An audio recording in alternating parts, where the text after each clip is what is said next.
ये वाला फैन बंद कर दे, चलेगा? चाहिए चाहिए क्या ये वाला? आज माइक नहीं मेरे पास, फिर आवाज नहीं आएगा। थोड़ी देर करके देखते हैं, गर्मी वाले तो बोल देंगे।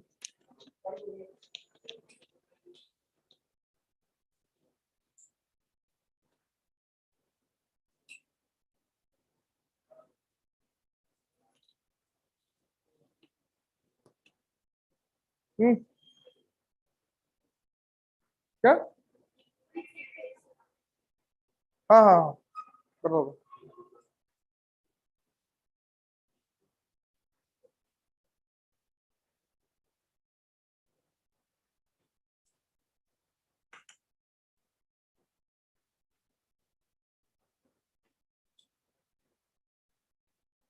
देखो वीकली टेस्ट में क्या आएगा?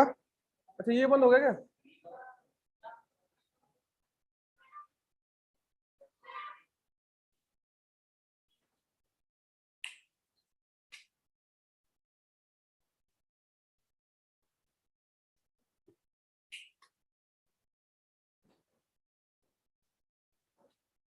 तो वीकली टेस्ट में क्या आएगा?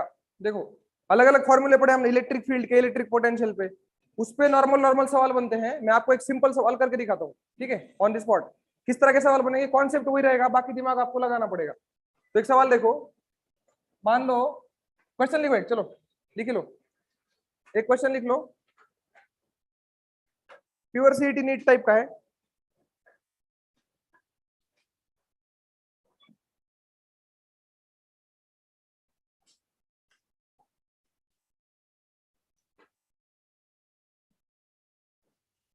Three charges each of magnitude Q,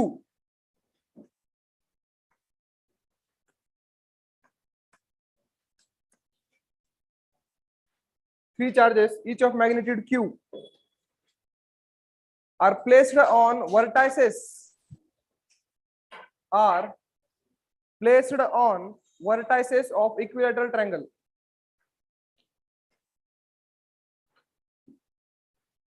Three charges of magnitude q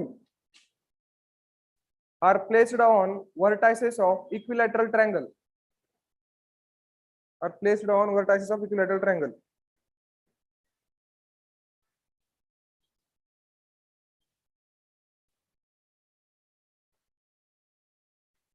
ठीक है, अब देखो, पहले तो मैं तुम्हें एक चीज सिखाता हूं। क्वेश्चन लिख लो पूरा, चलो। when they are released when they are released they move away from each other. When they are released they move away from each other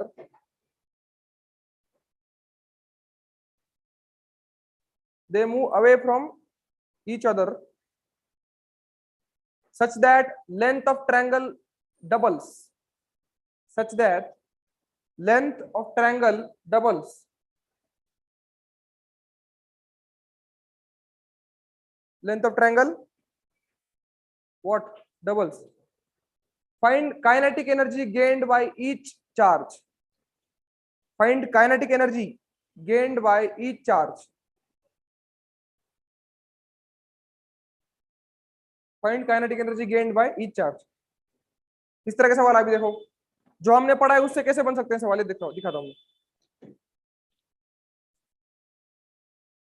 question खत्म हो गया? अभी तो ध्यान दो, पहले कुछ बातें क्लियर करते हैं।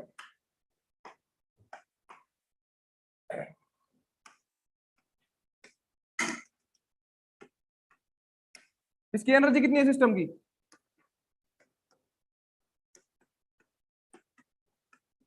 के Q1 Q2 बाय आर, ये बेसिक पता है अपने को। मान लो ऐसा सिस्टम दे दिया, इधर Q3 है और ये सारे डिस्टेंस जो है अलग अलग है, ऐसे Q1 Q2 Q3 ना, ये R3 डिस्टेंस है, ये R2 है और इसके सामने R1 है। ऐसा सिस्टम बना के रखा है, तीन चार सिस्टम, क्या बोलते हैं इसको? Three charge system. अब इसकी टोटल एनर्जी निकालनी, क्या निकालनी है इसकी? Total interaction energy, total potential energy of this system निकालनी है अपने को। तो ध्यान से देखो, अपने को फॉर्मूला किसका पता है? दो चार्ज की निकालने का। किसका पता है? वो क्या फॉर्मूला है? के Q1 Q2 बाय आर। यहाँ पे दो चार्ज मतलब एक पेयर, या कितने पेयर बन रहे हैं? पेयर, इंडिविजुअल पेयर कितने बन रहे हैं? 3 कौन से Q1 Q2 sorry Q1 Q2 Q2 Q3 और Q3 Q1 पेयर इतने बन रहे, तो तीन पेयर की तीन अपनी अपनी एनर्जी आएगी। तो इसको मैं ऐसे लिखूंगा, energy of this system is U12 plus U23 plus U13। क्या लिखेंगे फिर इसको, के Q1 Q2 के बीच में दूरी कितनी है R1। अच्छा Q1 Q2 है, अच्छा R3 Q2 Q3 प्लस के Q1 Q3 R2, total energy of the system है कि नहीं, इस तरह से लिखेंगे। तो ये 3 चार्ज सिस्टम के लिए। अगर क्वाड्रिलेटरल दे दिया तो ऐसे दे दिया quadrilateral, Q1 Q2 Q3 Q4, बोलो कितने पेयर बनते हैं, बोलो 4 पेयर बनेंगे। कितने बनेंगे, 4 नहीं 6 पेयर बनते गधो। ट्रायंगल के 3 तो क्वाड्रिलेटरल के 4 है ना, ऐसे थोड़ी होता है। पेयर बना के देखो, रिपीट नहीं होना चाहिए बस। कौन सा U12 लाइन से चलो पहले, U23 प्लस 34 प्लस U14, ये 4 तो हो गए। और कौन से ढूंढो, U13, बस बाकी कोई सब रिपीट होंगे। आगे हर एक की लिख पाओगे अभी। ये डिस्टेंस कितना है, अगर ये डिस्टेंस d है तो डायगोनल कितना होता है √2d। ये Q1 Q3 में √2d आएगा, देखो यहाँ पे, और यहाँ पे भी 2 4 में भी √2d आएगा। तो इस तरह से जो है अलग अलग अपन सिस्टम की एनर्जी निकाल सकते हैं, ठीक है। क्योंकि आपने को फॉर्मूला किसका पता है, 2 पार्टिकल सिस्टम का। किसका, 2 पार्टिकल। तो अगर 3 पार्टिकल 4 पार्टिकल सिस्टम आ गया तो उसको भी हम 2 में स्प्लिट कर लेंगे, पेयर बना के इंडिविजुअल एनर्जी निकाल लेंगे। Energy simply additive scalar quantity है, टोटल एनर्जी हो जाएगी। ये समझ में आ गया, इसको नोट करके कोने में लिख लो, याद रहेगा।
टेक्स्ट बुक दो रे,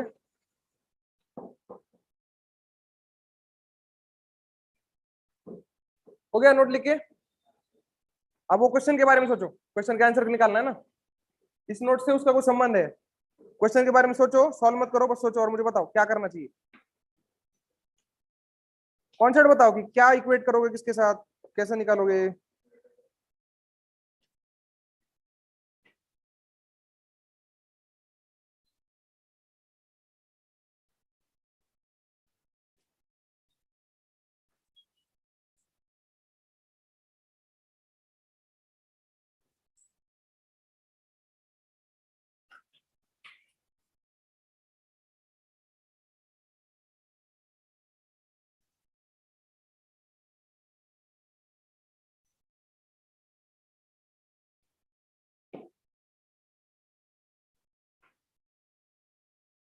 क्या कर सकते हैं, कॉन्सेप्ट बताओ।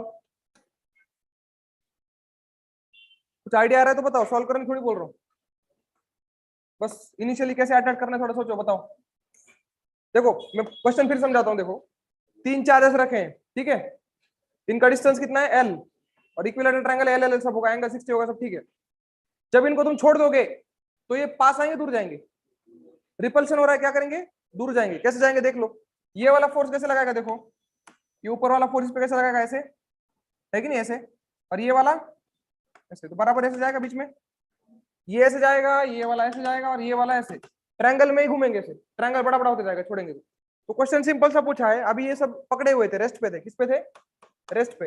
जब तुम इनको छोड़ोगे तो ये क्या होंगे, दूर जाएंगे, दूर जाएंगे तो इनकी पोटेंशियल एनर्जी कम होगी या बढ़ेगी, घटेगी या बढ़ेगी, इतना बताओ। दूर जाएंगे तो पोटेंशियल एनर्जी घटेगी, तो जो पोटेंशियल एनर्जी का लॉस हुआ वो किस में कन्वर्ट हो जाएगा, काइनेटिक, बस और कुछ नहीं करना है। समझ में आ गया? तो देखो मैं करता हूं पहले, मान लो ये पुराना ट्रायंगल है, ठीक है, नया वाला ट्रायंगल बनाता हूँ। नया वाला ये पॉइंट यहाँ चला जाएगा ऐसे, ये पॉइंट यहाँ चला जाएगा और ये वाला यहाँ, कैसे बन जाएगा ट्रायंगल, अंदाजे से बना लो इसे। इसकी लेंथ कितनी होगी 2l। फटाफट इनिशियल एनर्जी बताओ, इनिशियल एनर्जी छोटे ट्रायंगल की एनर्जी, टोटल एनर्जी बताओ, इनिशियल एनर्जी एक पेयर की कितनी आएगी, के Q square by L square, sorry के क्यू स्क्वायर बाय एल आएगी, सबकी सेम ही आएगी, 3 बार कर देता हूँ, ठीक है, 3 टाइम्स के क्यू स्क्वायर बाय एल। ये वाला स्टेप समझ में आ गया? इनिशियल एनर्जी निकाली, इसकी कितनी है के क्यू स्क्वायर बाय एल, इसकी भी और इसकी भी, है कि नहीं, ये आ गया तुम्हारा K Q square by L. Final energy बताओ, 3k Q square by 2l। Energy का लॉस बताओ, लॉस चेंज होता है फाइनल माइनस इनिशियल, मैं डायरेक्ट लॉस बोल रहा हूँ, डायरेक्ट क्या बोल रहा हूँ मैं, लॉस। लॉस मतलब नेक्स्ट क्वांटिटी कम हो गई ना, already that is been considered, तो लॉस क्या होता है, इनिशियल माइनस फाइनल।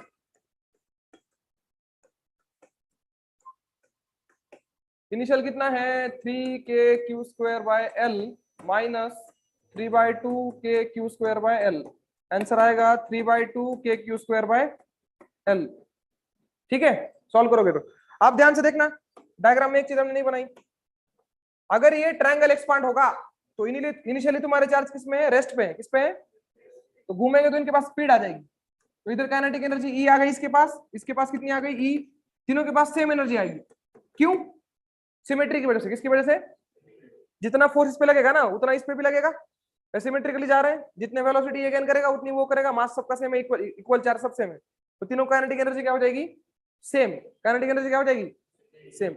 अगर काइनेटिक एनर्जी सेम हो गई तो I can write this loss, ये जो लॉस हुआ है ना, that is equal to 3, that is equal to, potential energy कितनी कम हुई तो इतनी, और काइनेटिक एनर्जी कितनी पैदा हुई 3, तीनों की मिला कितने 3, दोनों को इक्वेट कर दो, 3e that is gain in kinetic energy is equal to loss 3/2 k q square by l। e कितना आ गया k q square by 2l, हो गया answer. This is kinetic energy of each particle, each charge particle. ठीक है, इस तरह के सवाल एक्सपेक्टेड है आपको, है ना, उतारो।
हो गया, हो गया क्या, नेक्स्ट क्वेश्चन लिखो।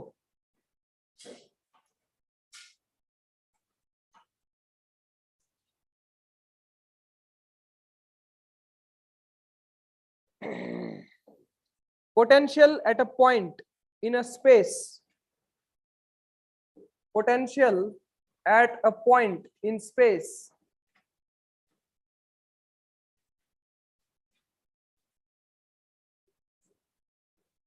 potential of a point in space is 400 kilovolt. Is 400 kilovolt. अब इसमें दो क्वेश्चन है. Question number 1, first part, find work done in bringing a charge. Find work done in bringing a charge of 3 microcoulomb.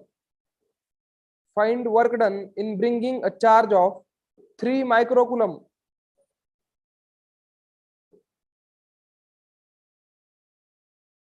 from infinity to that point. From infinity to that point.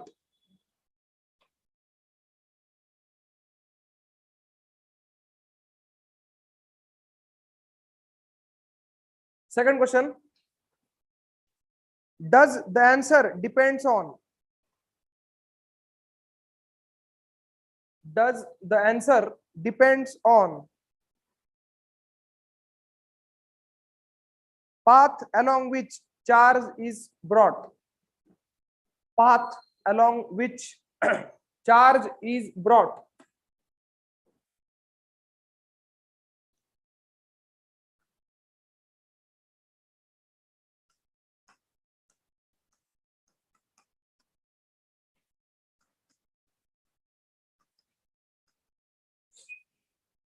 Potential कितना दिया है रे?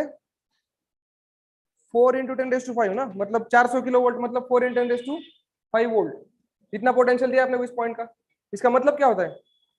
अगर किसी point का potential इतना है तो इसका डेफिनेशन के अकॉर्डिंग 1 कूलम चार्ज को इंफिनिटी से यहां तक लाने में कितना वर्क डन खर्च होगा, तो इतना. That is the meaning of potential. और आपने वो क्या दिया है? पहला क्वेश्चन, पहला क्वेश्चन पढ़ो ना.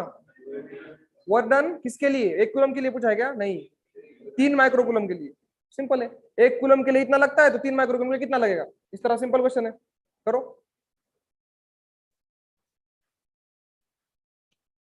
नहीं आया समझ में? पोटेंशियल का डेफिनेशन क्या होता है? 1 कूलम चार्ज को इंफिनिटी से उस पॉइंट तक लाने में होने वाला वर्क डन. और पोटेंशियल दिया है अपने को 4 × 10⁵. मतलब 1 कूलम चार्ज को इंफिनिटी से अगर ये पॉइंट तक लाऊंगा तो कितना वर्क डन होगा? 4 × 10⁵ जूल. इतना वर्क डन होगा. तो 3 माइक्रोकूलम को कितना वर्क डन लगेगा? ऐसे एक को इतना लगता है, 3 को कितना लगेगा? ऐसे करना.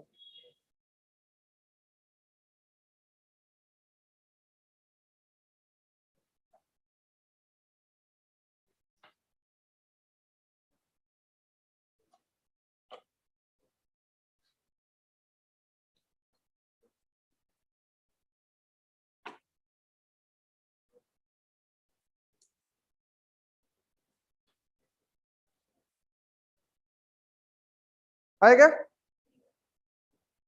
कितना आंसर? 1.2 जूल. सही है. तुम्हारा कितना है आंसर? हाँ, हंस रहे हो? बहुत पसंद आएगा सवाल. 1.2 जूल आंसर है. देखो कैसे किया.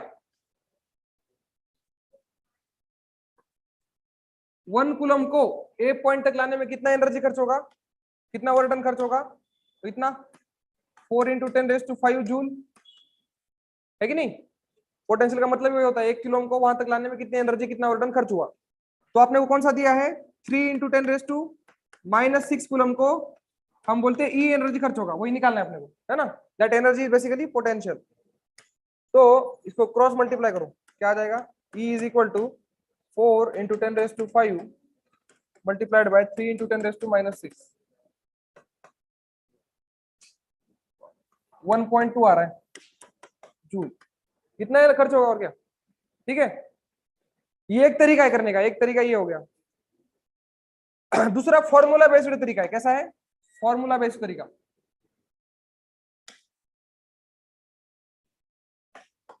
Alternative method.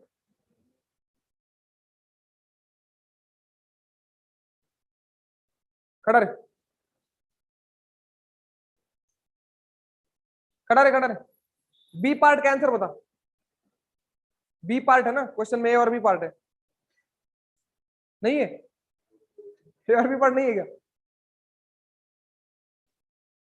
बी पार्ट का आंसर बता।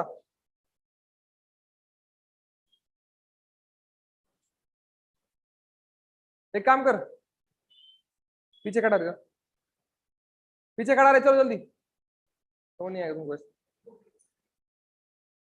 ये नाटक क्या कर रहा है? बुक लिख लिया, लिखना हो तो ठीक से लिखता ना। देखो अल्टरनेटिव क्या करता हूं मैं, देखो ये ए पॉइंट है, ठीक है, जिसकी बात हो रही है, इस पॉइंट का पोटेंशियल कितना दिया है? 4 × 10⁵ वोल्ट। और जब 3 माइक्रोकूलम चार्ज, कौन सा चार्ज? 3 माइक्रोकूलम, इसको हम इन्फिनिटी से उठाएंगे और कहां पे रख देंगे? इस पॉइंट पे रख देंगे, तो इस चार्ज की एनर्जी कितनी हो जाएगी?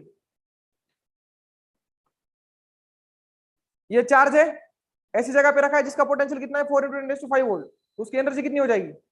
एनर्जी का फॉर्मूला बताया था, U is equal to QV।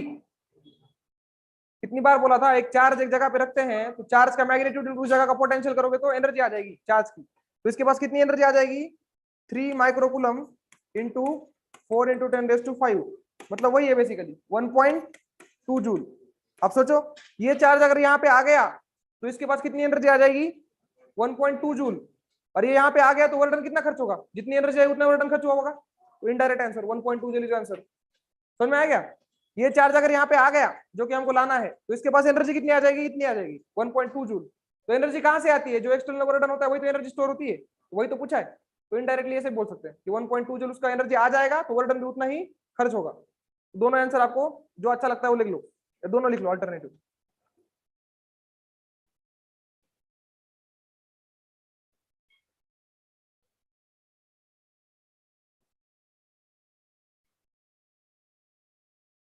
Charge की एनर्जी का फॉर्मूला पता है ना? Charge into voltage of the place where charge is placed, कितनी एनर्जी उसके पास आ जाती है। दूसरे पार्ट का आंसर क्या हो सकता है? बोला है पाथ पे डिपेंड करता है क्या? नहीं करता, तुम कैसे भी घुमा फिरा के ले आओ, इनिशियल पॉइंट और फाइनल पॉइंट मैटर करता है। क्यों वैसे ऐसे? अगर वर्क एनर्जी में ठीक से किया होगा तो कंजर्वेटिव फोर्स पढ़ा है क्या? पढ़ा है कंजर्वेटिव फोर्स? तो इलेक्ट्रोस्टैटिक फोर्स कैसा है? कंजर्वेटिव फोर्स है, इसलिए इसका वर्क डन ओनली किस पे होता है? स्टेट डिपेंडेंट होता है। किस पे? State dependent, doesn't depend on path followed. दूसरे का आंसर वो है, दूसरे का आंसर लिख लो। This work done is independent of path followed, दूसरे का answer. This work done is independent of path followed।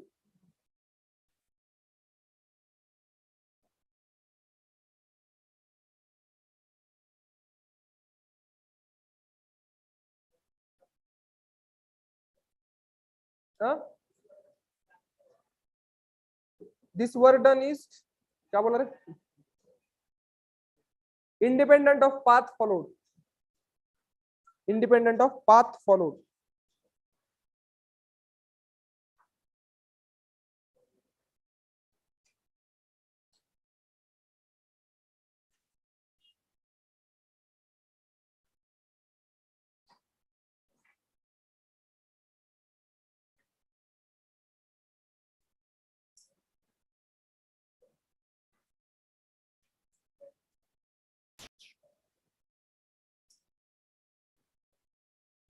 Next question लिखो फटाफट।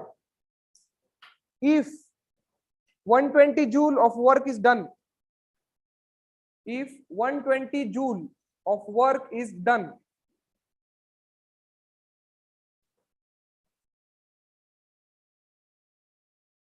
in carrying a charge of 6 coulomb, 120 joule of work is done in carrying a charge of 6 coulomb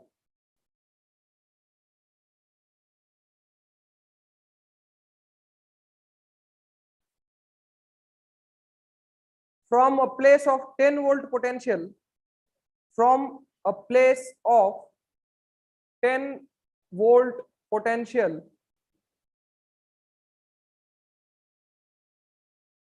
from a place of 10 volt potential to point B, to point B, क्या हो गया? देखो 2 point B, then find potential of point B, then find potential of point B. आराम से पहले ठंडे दिमाग से क्वेश्चन को सोचो, डायग्राम बनाने की कोशिश करो, कौन किधर गया है, कितना वर्डन खर्च हुआ है।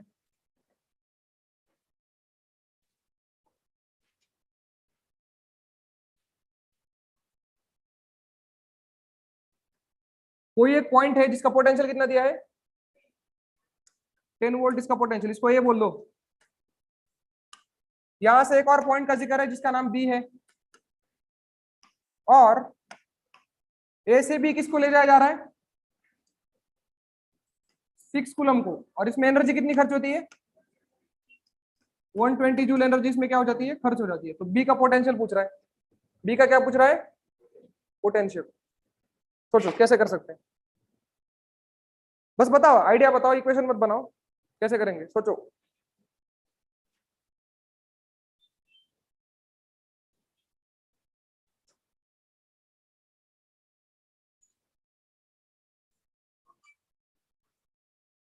बोल कैसे करेगा। हाँ हाँ सही बोल रहा है, कैसे निकालेगा एनर्जी लॉस। हाँ 120 क्या है, वर्क डन है, वर्क डन। उसको इक्वेट किसके साथ करोगे, सही है, बोलो बोलो, डेल्टा यू या minus delta U, minus delta U, क्यों,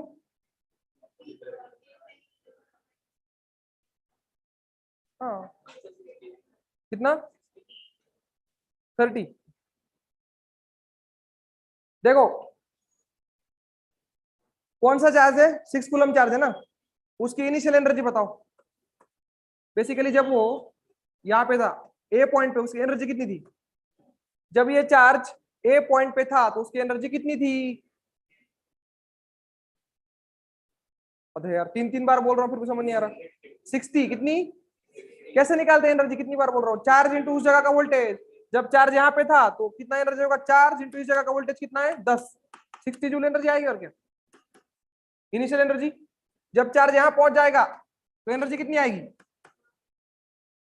6 इंटू वीबी, वीबी निकालना ना अपने को, 6 इंटू वॉट, वीबी।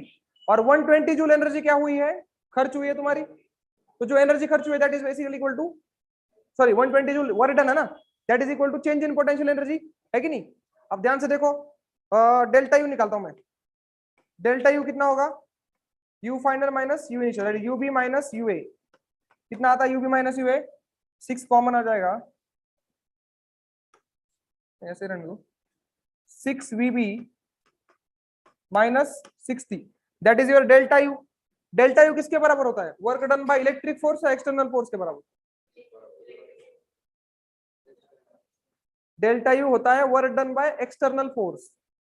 क्या होता है, work done by external force is equal to change in potential energy of the system, और work done by internal force is equal to minus of change in potential energy, है ना। तो मैंने change in potential निकाला, बस final minus initial किया है ना, तो ये किसके बराबर आएगा, work done by external force, जो कि दिया है 120 जूल। खत्म क्वेश्चन, क्या है इसमें, 6 V B minus 60 is equal to external work 120 दिया है, कितना आता है देखो, V B minus 10 is equal to 20, V B is equal to 30 volt, हो गया, ठीक है, उतारो।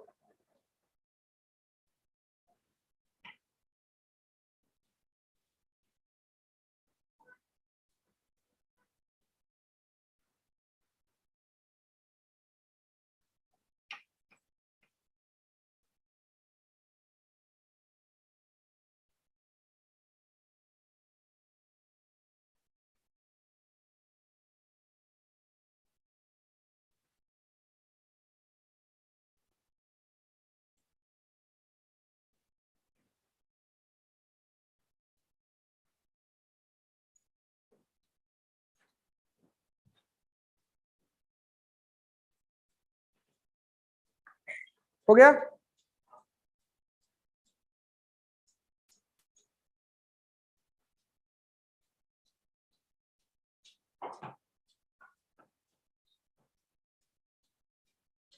हो गया ना।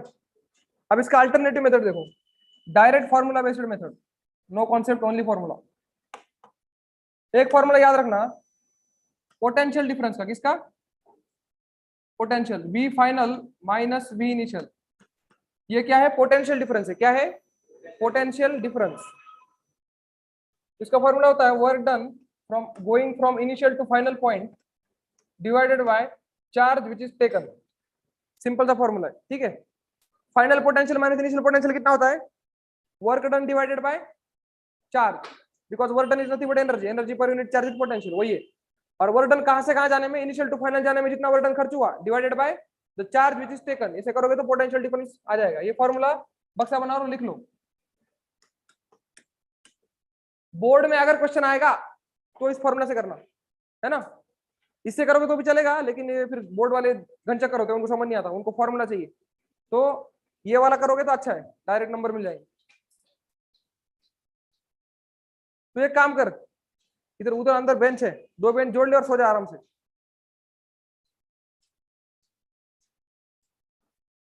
नींद नहीं आ रही क्या? अच्छा, मेरा आँख खराब हो गया होगा, आजकल दिखता नहीं मेरे को ज्यादा, है कि नहीं?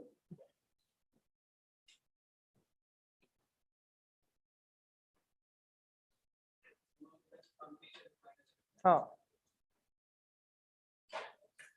इनिशियल पॉइंट से फाइनल ही जाएंगे ना, फाइनल से इनिशियल थोड़ी आएंगे हम लोग। यहाँ पे लगाओ फॉर्मूला, ये इस वाले क्वेश्चन में कैसे आएगा देखो। फाइनल पॉइंट कौन सा है आपका? अल्टरनेटिव मेथड, इस फॉर्मूला यूज करके फाइनल पॉइंट कौन सा है? बी ना। तो लिखो VB minus VA is equal to work done from going A to B upon charge कौन सा है? O। तो वर्क डन कितना है हमारे A से B में? 120 है। चार्ज कितना है? 6 है ना। लफड़ा हो गया, कितना आ रही है? 20 है, 20 डिफरेंस आया, सही है। और VB की वैल्यू निकालनी है, VA की वैल्यू कितनी है? 10 दी है, तो हो गया VB is equal to 30 volt. ठीक है, ये वोल्ट में आएगा एनर्जी में, ऐसे डायरेक्ट फॉर्मूला से भी हो सकता है, ठीक है। तो ये फॉर्मूला किसका है? This is formula for potential difference. किसका फॉर्मूला है ये? पोटेंशियल डिफरेंस का फॉर्मूला।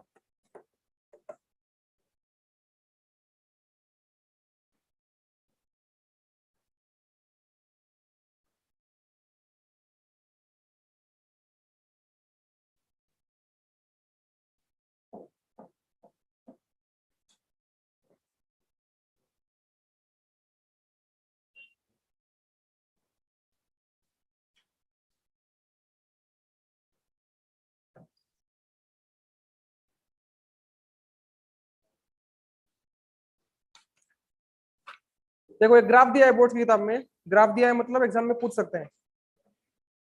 ये हो गया ना। अब देखो अपने पास दो फॉर्मूले कंपेयर करने के लिए। इलेक्ट्रिक फील्ड का फॉर्मूला क्या है? ड्यू टू पॉइंट चार्ज के क्यू बाय एक्स स्क्वायर या आर स्क्वायर जो भी है।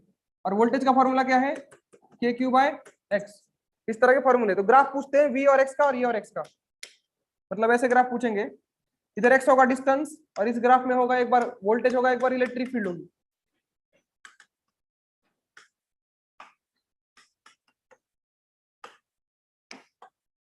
तो कौन किसके प्रोपोर्शनल, ध्यान से देखना। Electric field is proportional to, electric field is proportional to, चार नहीं, एक्स के बारे में सोचो, इनवर्सली प्रोपोर्शनल टू एक्स का स्क्वायर, और voltage inversely proportional to only x. तो ग्राफ किस तरह के बनेंगे सर, है ना। तो ग्राफ देखना आपको, ड्रॉ भी करने और याद भी रखने हैं। अगर वोल्टेज का बनाओगे तो ऐसे बनेगा, ये बनेगा वोल्टेज का ग्राफ। और इलेक्ट्रिक फील्ड का बनाओगे तो वो किसके प्रोपोर्शनल है? स्क्वायर के, एक्स के इनवर्सली, है ना। तो इलेक्ट्रिक फील्ड का ऊपर से चालू होता है, नीचे खत्म होता है, ऐसे ऐसे खत्म होता है, ठीक है। तो ये वोल्टेज का है नीला वाला, तो वोल्टेज का ग्राफ है। गुलाबी वाला किसका है? इलेक्ट्रिक फील्ड का। तो ऐसे ग्राफ बनाने में आपको बोलेंगे, ठीक है। यहाँ पे आप ये भी लिख सकते हैं voltage is inversely proportional to x, और तुम्हारी इलेक्ट्रिक फील्ड जो है that is inversely proportional to x का स्क्वायर। तो ये दो ग्राफ बनते हैं ऐसे, एक ही ग्राफ में बना दिया मैंने। बना लो इसको, हेडिंग डालो ऊपर, variation of electric field and potential, variation of electric field and potential.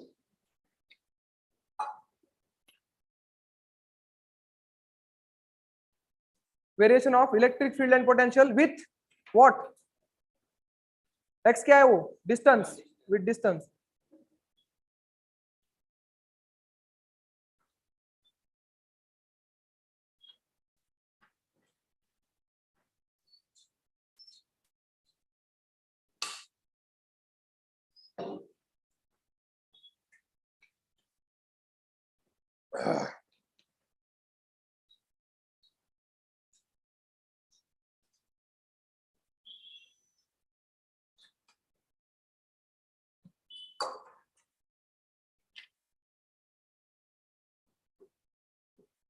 अच्छा, डायपोल भी है, डायपोल याद है क्या, डायपोल, डायपोल याद है क्या, क्या होता है डायपोल,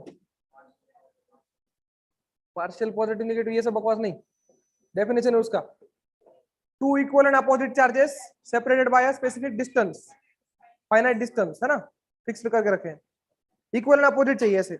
देखो आप डेरिवेशन दिया है यहाँ पे, किताब में जो दिया है वही करता हूँ यार, तुम चलाओगे।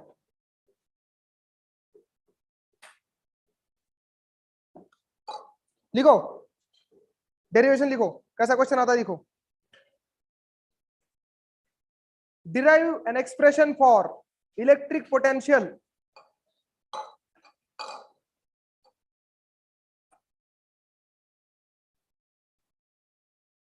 derive an expression for electric potential due to dipole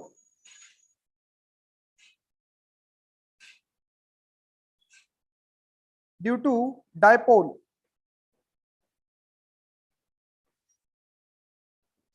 repeat करूं, derive an expression for electric potential due to dipole, electric potential due to dipole।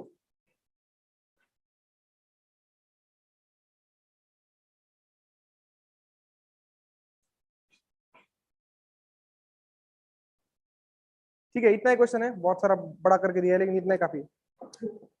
Plus Q minus Q, दो मेथड दिए, बोर्ड वाली मेथड ही करेंगे हम लोग यार।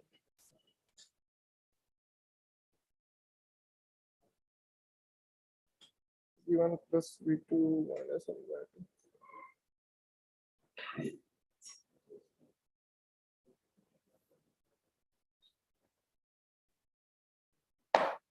क्या करना है, बोर्ड्स की मेथड बहुत बड़ी है, नवनीत वाली बहुत छोटी है, क्या करें, छोटी वाली से मार्क्स मिलेंगे, मुझे भी डाउट है, हम छोटा लिखेंगे तो मार्क देंगे क्या लोग, 4 मार्क का क्वेश्चन आता है। मैं आलसी वाला तरीका इस्तेमाल करता हूँ, छोटी वाली मैं करता हूँ, बड़ी वाली होमवर्क, ठीक है, दोनों एक ही मेथड है, बड़ा वाला होमवर्क में ले लो। लिखो, अब किस तरह से लिखना है देखो, consider an electric dipole A B, लिखो फटाफट, consider an electric dipole A B, consider an electric dipole A B,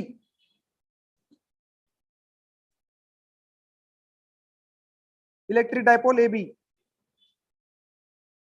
having dipole length 2l, having dipole length 2l, dipole length को इस बार 2l बोला है, l की जगह क्या बोला है 2l, 2l बोल सकते, 3l बोल सकते हैं, कोई फर्क नहीं पड़ता, 2l बोलने से आसानी होती है, मिड पॉइंट से डिस्टेंस ll आ जाते हैं, है ना, इसलिए 2l बोला है। And charges plus Q minus Q, and charges small में लिखो plus Q comma minus Q,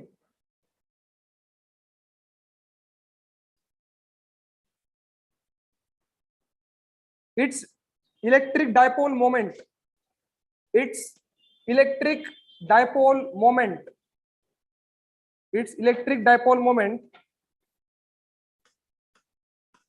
p bar is equal to q into 2l bar, vector कोई है नहीं तो l को वेक्टर बना देते हैं 2l बार, ठीक है। अब ध्यान सुनना, इसकी डायरेक्शन क्या होती है, डायरेक्शन क्या होती है, अरे एक जन बोलो, नेगेटिव टू पॉजिटिव, लिखो, comma directed from negative to positive charge, comma directed from negative to positive charge,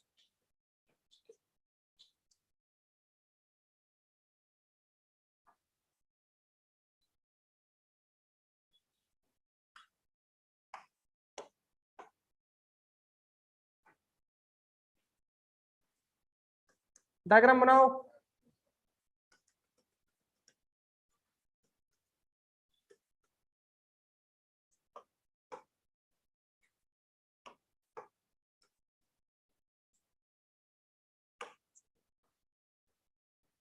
ये डायपोल का सेंटर बना लेता हूं मैं।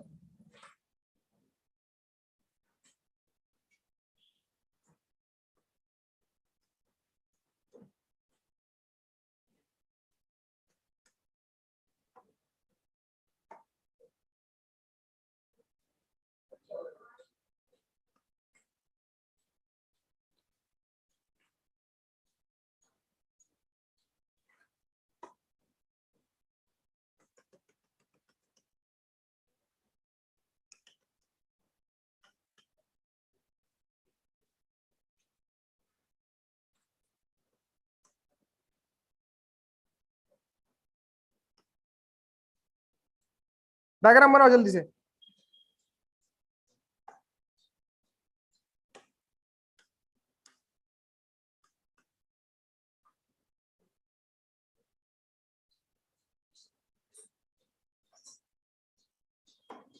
ओरडा ओरडा अजून बोला, मी पण बोलतो चला।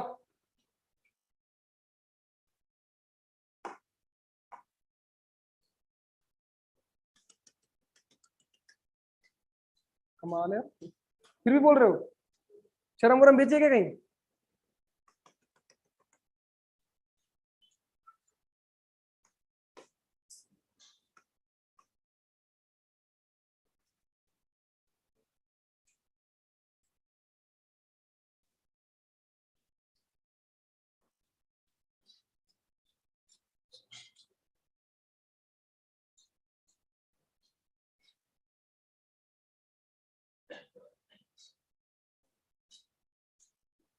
डायग्राम बनाओ जल्दी से फटाफट।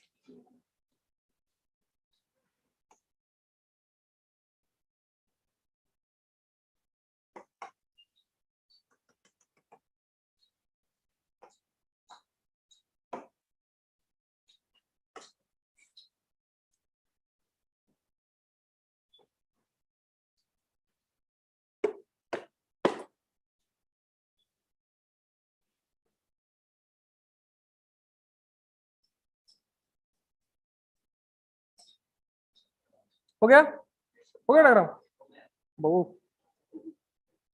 Late P is the point, let P is the point located at distance small r from the center of dipole. Let P is the point located at distance small r, located at distance small r from center of dipole, from center of dipole. तो P कौन सा point है, equator वाला कि axis वाला? P कौन सा point है, इक्वेटर की एक्सिस? ना इक्वेटर है ना एक्सिस है, बीच वाला पॉइंट है कोई तो, ठीक है। जिसकी सेंटर से दूरी कितनी है, r, सेंटर से कितनी दूरी है, r।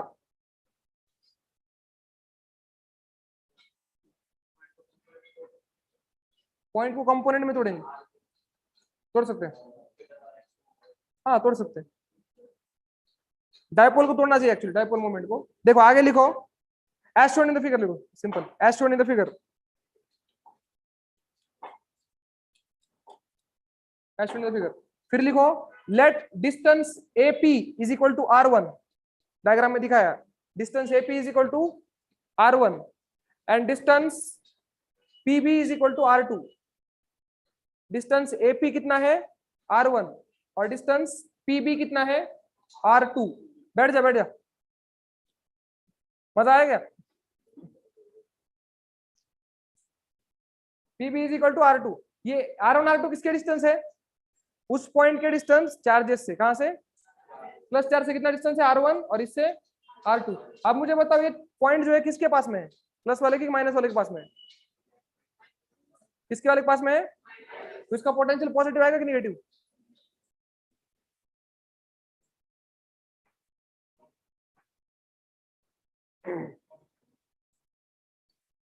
दोनों इक्वल चार्ज है ना मैग्नीट्यूड में, मैग्नीट्यूड में तो पोटेंशियल अगर इक्विडिस्टेंट होता सेम आता, इक्विडिस्टेंट होता तो।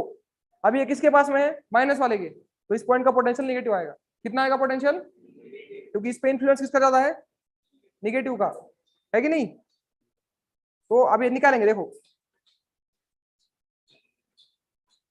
लिखो फटाफट आंसर में। लेट लेट नहीं, डायरेक्ट लिखो। Electric potential at P due to charge plus Q, electric potential at P due to charge plus Q, potential at point P due to charge plus Q is V1 is equal to, बोलो point P पे charge plus Q का potential पूछ रहा हूं, बोलो। हाँ बोलो बोलो। के R1, ठीक है, के क्यू बाय R1, गया था मैं भाई।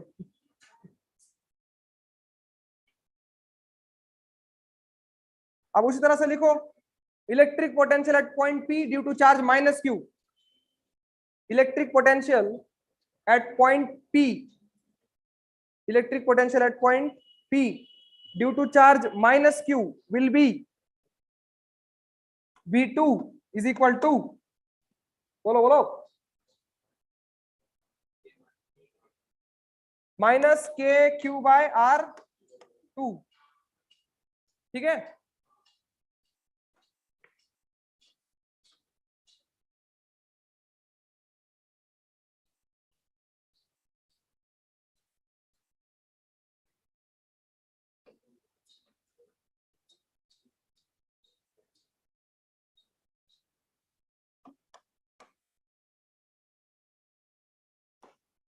Therefore, potential of point P is equal to V1 plus V2 करेंगे, that is KQ by R1 minus KQ by R2, minus KQ by R2। इसको सॉल्व करो, KQ आ जाएगा कॉमन, ब्रैकेट में क्या आएगा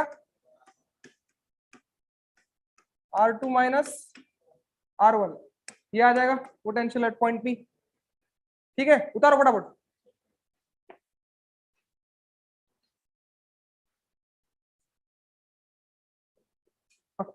R2 बढ़ा है कि R1 बढ़ा है? तो R2 माइनस R1 पॉजिटिव आएगा नेगेटिव? ये क्वांटिटी क्या आएगी? नेगेटिव आएगी, इसलिए बोल रहा था पोटेंशियल नेगेटिव आता है, पहले से पता था, नेगेटिव के पास में है ना, तो नेगेटिव आने वाला है पोटेंशियल, ठीक है। हम उसको वैल्यू नहीं निकालेंगे, एक्सप्रेशन निकालेंगे, बस फॉर्मूला निकालेंगे, लेकिन लॉजिक से नेगेटिव आता है। अब देखो, अब जो है हमने एक कंसिडरेशन करना है यहाँ पे कि भाई ये फॉर्मूला आ गया सर, ये फॉर्मूला इस्तेमाल करेंगे? बिल्कुल नहीं, ये फॉर्मूला इस्तेमाल नहीं करेंगे। हम बोलेंगे कि हमारा डायपोल जो है बहुत छोटा है, डायग्राम तो हमने बहुत मजे से बनाई है, बहुत बड़ी बड़ी, लेकिन डायपोल हम क्या बोलेंगे? बहुत छोटा है। तो लिखो, if the dipole is very short, if the dipole is very short,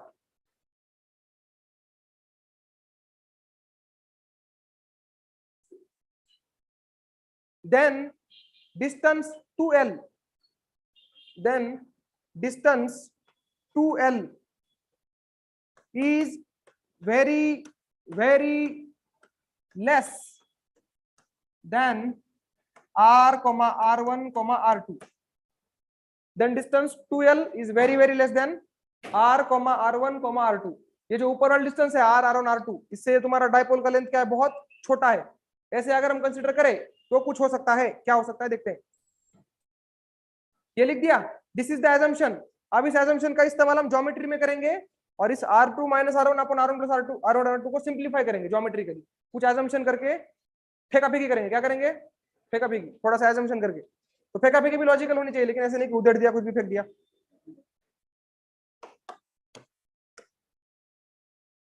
अब जो है कुछ कंस्ट्रक्शन करना है आपको डायग्राम में। देखो क्या कंस्ट्रक्शन करना है, परपेंडिकुलर ड्रॉ करने कुछ। देखो ऐसे, कहाँ गया परपेंडिकुलर?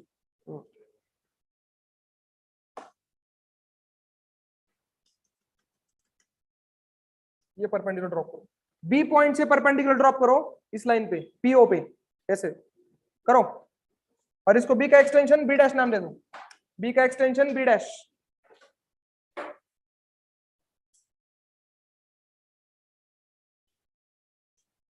बी पॉइंट से पीओ लाइन पे परपेंडिकुलर ड्रॉप करेंगे, जिसका नाम दे देंगे, क्या दे देंगे नाम? B dash. उसी तरह से ए पॉइंट से भी परपेंडिकुलर ड्रॉप करेंगे,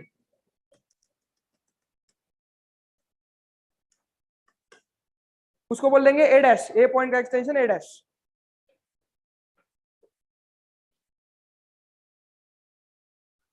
नहीं सुधरेगा, है ना, जो करना कर लो, नहीं सुधरूंगा।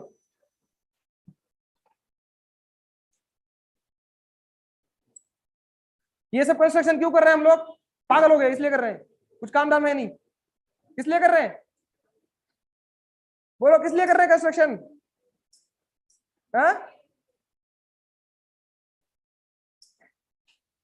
अरे किस लिए कर रहे हैं भाई कंस्ट्रक्शन? अभी तो कारण बताया, ये R2 माइनस R1 जो भी आया था ना, उसको एज्यूम करके क्या करना है, फॉर्मूला बनाना है, उसके लिए कर रहे हैं। हम तो किस लिए कर रहे हैं हमको पता है, time pass.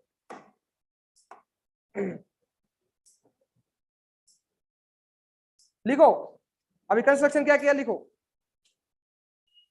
Draw perpendiculars from point A and be on the line PO। Draw perpendiculars from points A, B। draw perpendiculars from the line, sorry, from the points A, B on the line PO, on the line PO as shown in the figure, on the line PO as shown in the figure। PO how PO मत करो।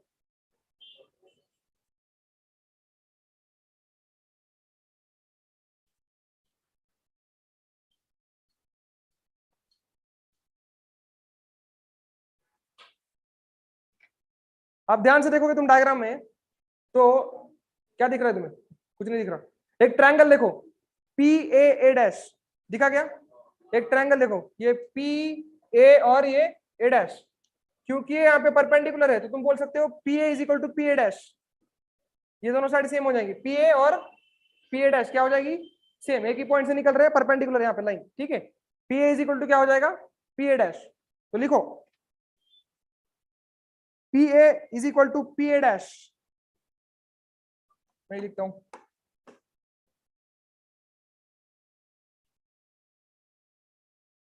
PA dash नहीं पता क्या? नहीं पता? हाँ तो Greek से आया ना, ग्रीक लेटर्स पता है तेरे को, alpha beta. PA is equal to क्या लिखना है, सिंपल PA डैश, और PA की वैल्यू कितनी है, R1। उसी तरह से PB क्या हो जाएगा, ट्रायंगल में देखो PB क्या हो जाएगा, नको नको नको नको नको, हाँ see, PB is equal to PB dash is equal to R2। लिखो,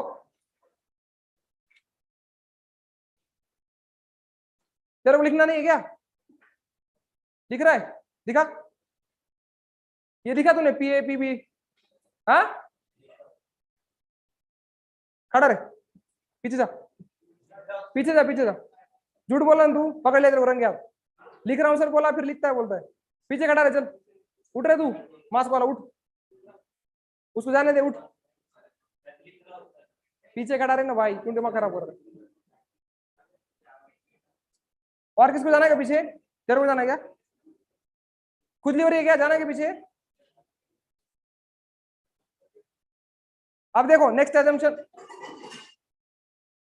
पीछे एकदम दोस्तों से बात करेगा उधर।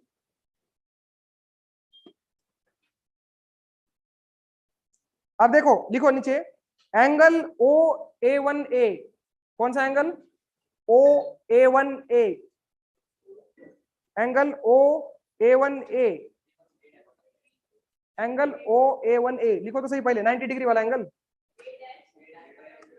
ओ, अच्छा A1 बोला है उसको, A डैश, ठीक है, फिर होता है कभी O A डैश A। और दूसरा एंगल 90 वाला कौन सा है रे, OB डैश B, बोथ कितने हैं, 90 डिग्री। लिखो 9/10 में ज्योमेट्री किया है क्या? उसी तरह का है वो, एंगल प्रूफ करो, नहीं किया ना ज्योमेट्री, इसीलिए याद है, जिसने नहीं किया बोला है ना, सही है, तुम लोग के साथ ऐसे होना चाहिए, 90 डिग्री।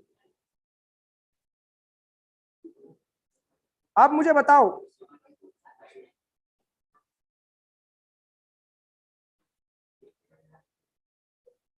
अब ये थीटा एंगल दिख रहा है तुमको, थीटा एंगल क्या है पहले बताओ मुझे।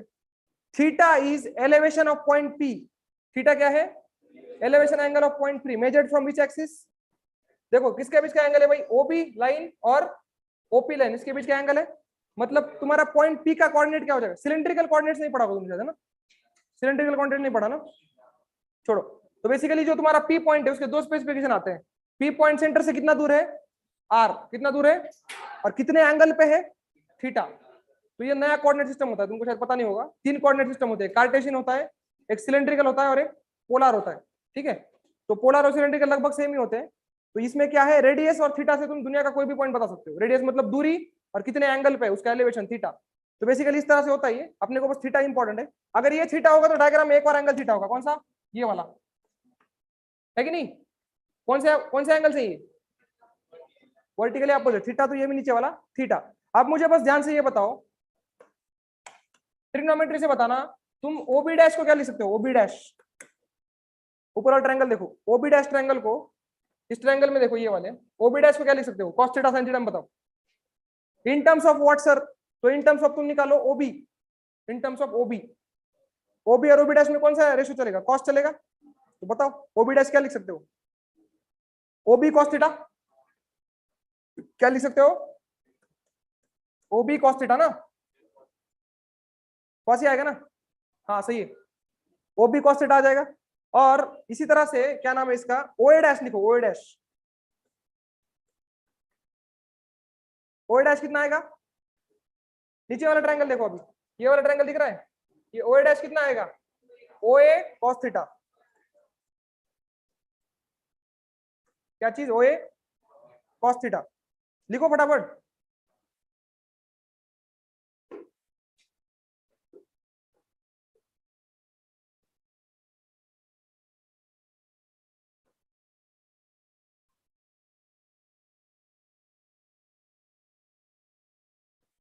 ओबी और ओए सेम ही है मेरे ख्याल से, एल एल, ओबी और ओए कितने हैं, एल एल, तो basically this is L cos theta and also this is L cos theta, है ना। और हमारा एल टू एल बहुत ही छोटा है, हम पहले ही बोल चुके हैं, डायपोल शॉर्ट लेंथ है ना हमारा, एल और टू एल जनरली बहुत छोटा होता है ऐसे।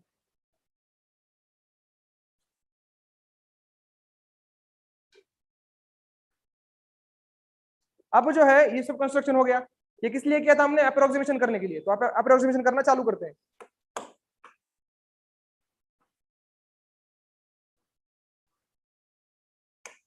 अब देखो हमारा ओरिजिनल इक्वेशन क्या था, याद दिलाओ मेरे को, पोटेंशियल एट पॉइंट पी का इक्वेशन कहां तक आए थे हम लोग, के क्यू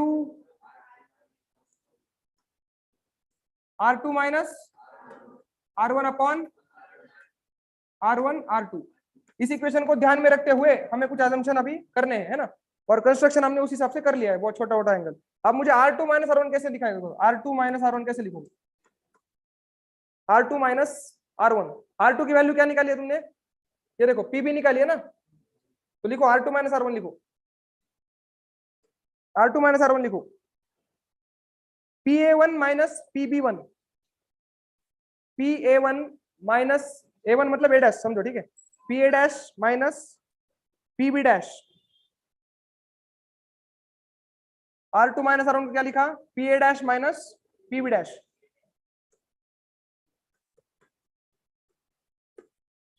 पी ए और पी ए डैश सेम है ना, इसलिए R two minus R one क्या लिखा, P A dash minus P B dash. अरे रुको रुको, ए डैश आर टू पहले है ना, आर टू क्या बोला हमने, पी बी डैश हो जाएगा, P B dash minus P dash, R two minus R one कर रहे हैं इसलिए P B dash minus P one कर दो।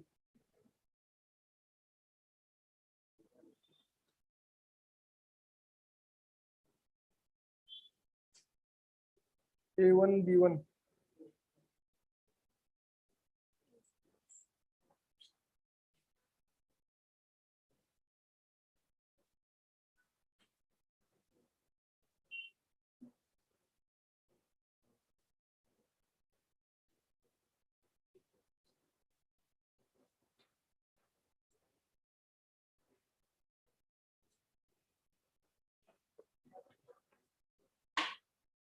2l cos थीटा, 2l का कॉम्पोजिट, 2l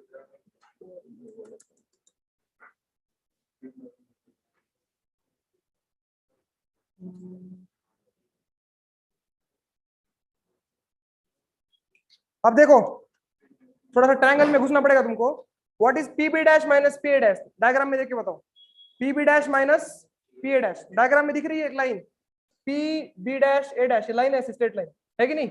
उसमें से क्या बोल रहा है, पी बी डैश में से पी ए डैश उड़ा दो, बचेगा कितना, A dash B dash A B dash A dash, है ना। देखो ना, पी से ए डैश तक लाइन है एक, पी ए डैश में से पी बी डैश चला गया तो इतना बच गया, ए डैश बी डैश, ठीक है। अब लिखो ए डैश बी डैश, अच्छा माइनस माइनस सॉरी माइनस लिखो, माइनस ए डैश बी डैश।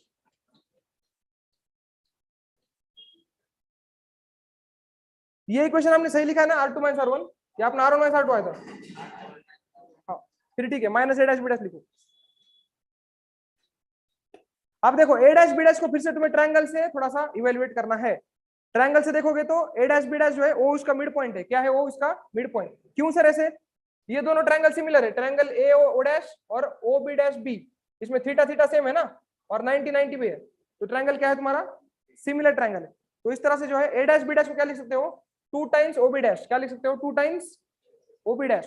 तो नीचे स्टेटमेंट लिखो एक, triangles A O O dash, triangles A O A dash, ए ओ और ए डैश, नीचे वाला ट्रायंगल कॉन्करेंट ही हो जाएगा, ठीक है, सेम ही है लगभग सब। Triangle A O A dash and triangle B O B dash, triangle A O O dash and triangle B O B dash.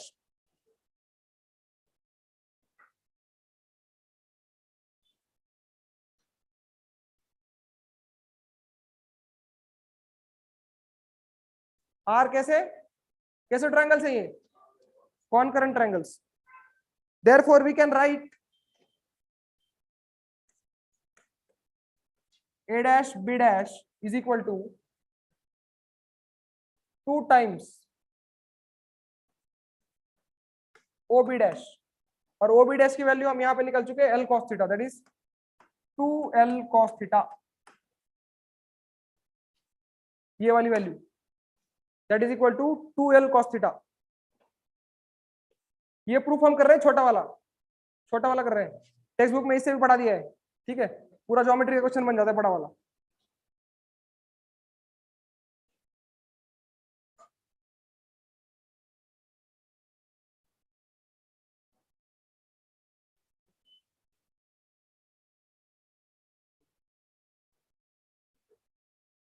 अब जो है एक और चीज चाहिए अपने को, कौन सी, R1 R2, क्या चाहिए, R1 R2। इसको तो तुमने ऊपर R2 माइनस R1 को क्या लिख दिया तुमने, घुमा फिरा के 2l cos थीटा लिख दिया ना, this has transformed into 2l cos theta, है ना, अप्रोक्सीमेटली। और cos थीटा के हम निगलेक्ट कर देंगे अपना एंगल छोटा बेटा बोल के, बहुत सारी चीजें करनी है अभी। अब R1 R2 निकालना है, क्या निकालना है, R1 R2, ये दिख रहा है R1 R2 नीचे वाला, उसकी वैल्यू कैसे निकालोगे, तो बेसिकली क्या नाम है उसका, पी ए डैश और पी बी डैश का मल्टीप्लीकेशन करना पड़ेगा R1 R2 में। लिखो फटाफट,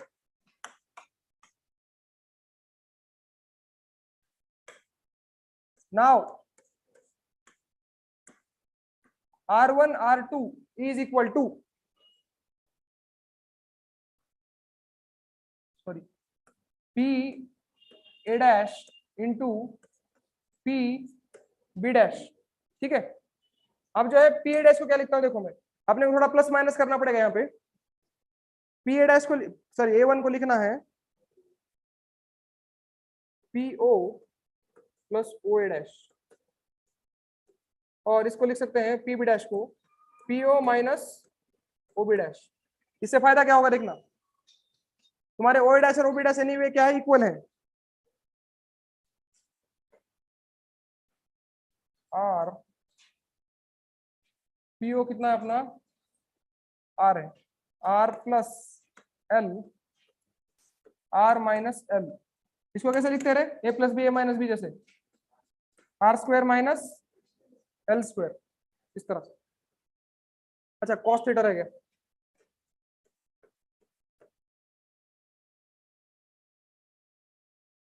R plus L cos theta, R minus L cos theta. हमने जो ओ ए डैश है ओ बी डैश की वैल्यू निकाली है ना, इसी का इस्तेमाल बार बार हो रहा है, ये वाली वैल्यू ओ ए डैश की निकाली थी एल कॉस थीटा, और ओ बी डैश की भी निकाली थी एल कॉस थीटा, उन्हीं का इस्तेमाल करके जो है ये इक्वेशन हम लिख पा रहे हैं।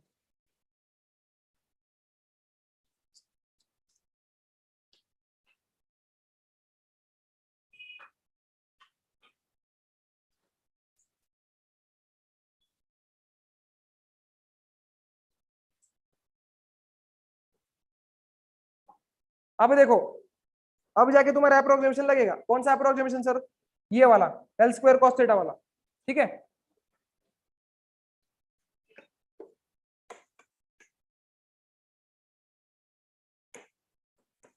Is equal to R square minus, आप ध्यान से देखना क्या चीज कर दूं, छोड़ो यार, L square cos square theta, ठीक है।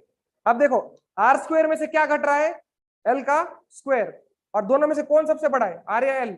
हमने स्टार्टिंग में बोल दिया कि एल जो है बहुत छोटा है, किसके सामने, आर के सामने, तो this can be approximated as R square only, this can be approximated as R square only, ये आपका assumption है, R1 R2 is approximated as R square only, ठीक है। तो ये तुमने L square cos square theta को क्या कर दिया, निग्लेक्ट कर दिया, और इसका रीजन क्या है, L is very very less in front of R, इसकी वजह से तुमने उसको स्क्वायर करना है, स्क्वायर करोगे तो और छोटा हो जाएगा, छोटी चीज का स्क्वायर करोगे और छोटा हो जाएगा, 0.2 का स्क्वायर करोगे तो कितना होता है 0.04, और छोटा हो जाएगा, इसको पूरा निगलेक्ट कर देंगे, ऐसे कर देंगे। अब जाके अपना फॉर्मूला कुछ बन सकता है।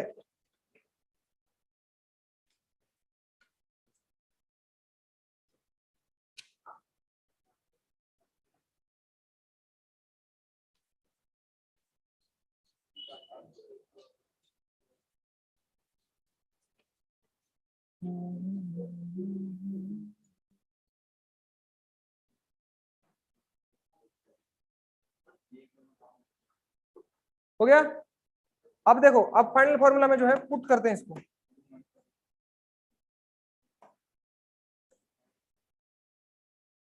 फाइनल फॉर्मूला क्या था, के